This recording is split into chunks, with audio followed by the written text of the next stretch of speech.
All right, so we're going to talk about products and quotients of monomials, or really multiplying and dividing monomials. Now, just so we get a good understanding of what a monomial is, basically a monomial are made up of numbers and variables that are multiplied together. So it's just numbers and variables.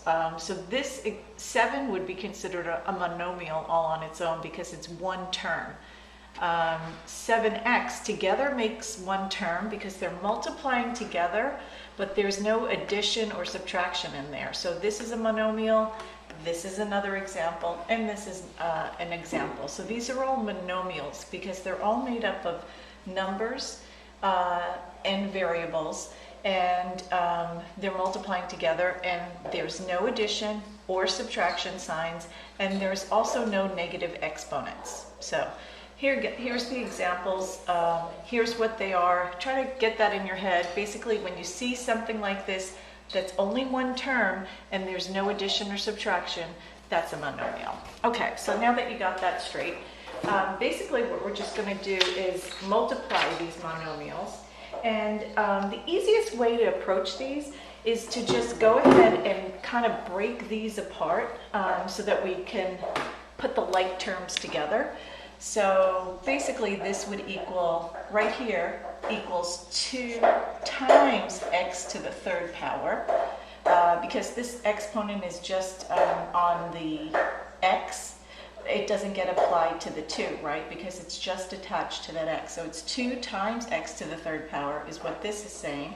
And then that's multiplying by -3 times x, okay? And if you think about your rules, well, you know what we do first is we can group these into what we can multiply together. Well, if we have a whole number here and a number there, we can actually put those on the same side, okay? Just to kind of organize it. And then we have this and this, we can put those on the same side, and sometimes we might circle them, or we don't have to certainly do this every time. And if we don't see an exponent there, we kind of know that that's sort of an invisible 1. So the 1 is always there if you don't see any exponent. So what we can do now is we go ahead and just multiply this out. We have 2 times -3, which is pretty simple. That's -6, times, now we have x to the third power times x to the first power. And if you remember the rules for multiplication, when you multiply, you're just adding the exponent. So this becomes -6 times x to the fourth. And you just go ahead and combine those, and it becomes -6x to the fourth, and that's your final answer. So let's do another example so that you can see this again. And I know I just hit the camera. Okay, you can still see. All right, so let's do this again. I'm going to go ahead and break this up right underneath. So let's look at this one. It's 4 times m to the third times 6 times m squared times n fourth.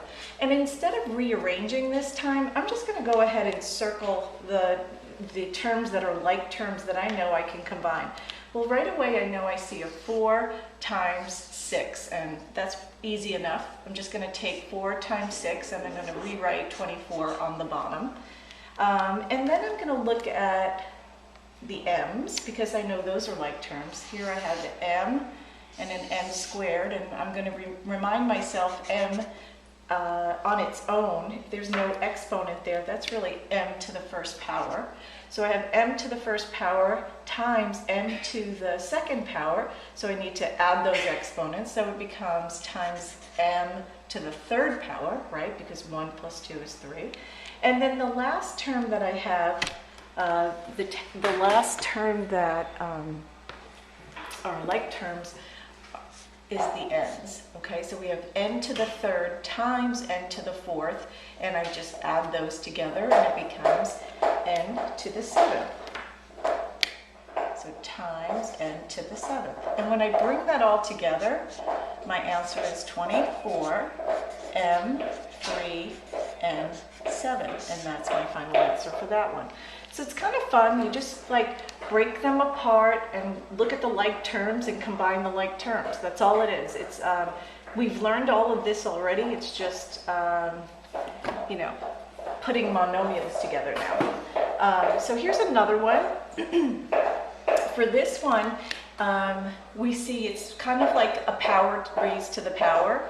So because we have that 3 on the outside, we're going to have to distribute this 3 to every term on the inside. So we have 2, all right, 2 to the 3rd power times a to the 3rd power, but look what's happening. It's multiplying by 3, and then times b squared, but that b squared is going to multiply by 3, because remember when we said we see multiplications and exponents on the outside, the exponents get distributed to each thing on the inside, but if we have something on the inside, something on the outside, they actually are ending up getting multiplied by each other. So let's make sure we added this right. We have 2 to the 3rd power times a to the 3rd raised to the 3rd times b squared raised to the 3rd. So it looks like we have everything right. I'm going to think about what this is equal to. Well, 2 to the 3rd is actually 2 times 2 times 2, which I know is 8. A to the 3rd raised to the 3rd, I know I have to go ahead and multiply 3 times 3, so that becomes a to the 9th times b squared raised to the 3rd was 2 times 3, so it becomes b to the 6th. So my final answer is 8, a to the 9th, b to the 6th. We can rewrite it like this because it's assumed that there's multiplication in there, and there is. So when there are no additions or subtractions, it is a monomial, and you can put those monomials together, and everybody kind of knows they're multiplying by each other. So that's that. I do want to show you some examples with division, because division has the same sort of rules, only now we're using our division rules. So what we're going to do here is we're going to break that top part again, 8 times a to the 4th, and you're going to divide that over 2 times a, and that a has no exponent, so it's actually a 1.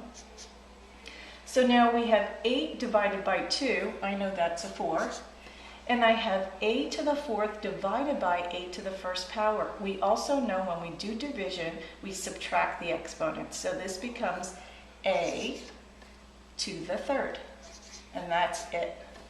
Okay? So when you have whole numbers and there's a division sign, clearly you're just dividing those numbers. No subtraction there. This is just straight old division. When you have the same bases and you have exponents, the way to do that is what we've done in the past, just 4 minus 1, and you get the 3. Okay, so let's do another example. 9 times x to the 3rd times y, and I'm going to put the 1 there just because we know it's there, and then 3 times x, and I'm going to put the 1 there, times y squared. Okay, so then again, I'm going to look at the first 2 numbers. I know I could divide 3 into 9. I'm going to get a 3. I have x cubed divided by x to the 1st power, and I know I need to subtract that. That becomes x squared. And then here I have 1 minus 2. Well, that's a negative 1, so it becomes y to the negative 1. And we know that we can't leave that as a negative exponent. So what I have to do there is I kind of have to rewrite this as 3x squared times, right, 1 over y. Now, because we know, we learned in the past that y to the negative 1, or anything with a negative exponent, if you put it under a 1, the exponent becomes positive because you're getting the reciprocal. So now I can go ahead and finish this by saying 3x squared times 1 is just 3x squared n divided by y. Okay, so the final answer there then is 3x squared divided by y, or 3x squared over y. Okay, so one last example that I'm going to show you real quick is m squared, we could just leave that as it is, over m squared over n cubed raised to the power of 2. Simply, that is just, you know, you're going to look at these exponents and end up multiplying them. So it becomes m squared over n to the 6th power. And that's it. That's a short and simple one. You just have to kind of remember your rules during all these problems. And sorry about the noises during the video. That was my dog chewing his bone. So hope you enjoyed these. And I hope they were helpful, and practice, practice, practice.